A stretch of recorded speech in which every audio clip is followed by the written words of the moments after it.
Hayi. Nasi isiphithiphithi senzeka bo ngoGeneral Nhlanhla Mkhwanazi. Hey, ama-politician wonke amngeyinyawo-ke manje-ke. Sazi noma yatatazela noma khona ne-excitement ekhona. Kodwa nje aliduma lema uJulius phambili. Uyena-ke oyibhebhezelayo lento ukuthi hayi. Indaba ingokufakaza.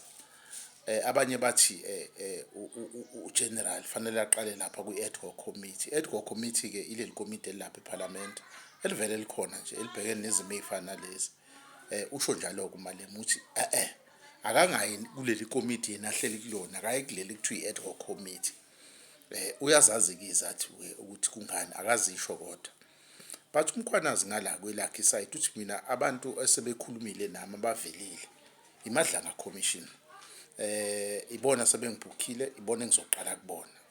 Ilapho-ke inkinga iqala khona-ke. Ilapho umsindo kumuwa ngeenyawo kuthiwa no. Qala ngala. Ziningi zikhona-ke izathu-ke abanye abayishoyo. Mhlawumbe khona wena ozaziyo.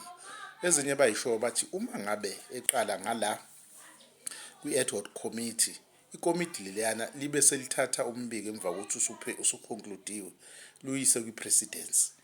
Bathi kujwayelekile ukuthi uma kwafika lapho kungabi nasinqumo esithathwayo, kuhamba isikhathi eside kungabi khona isinqumo ngoba isinqumo efanele siphuma eminyangweni owodwa kapresident.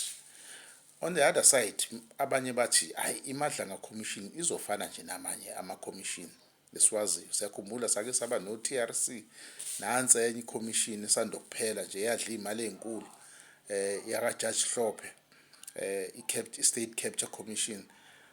Konke lokho akaze kusize umuntu. So kodwa i-anticipation yabantu base-South Africa ingaphezulu-ke ukudlula yonke lama-commission noma lama-komiti akabakhona ngalolu daba laNhlanhla Mkhwanazi. Bafuna liconcludiwe no matter what.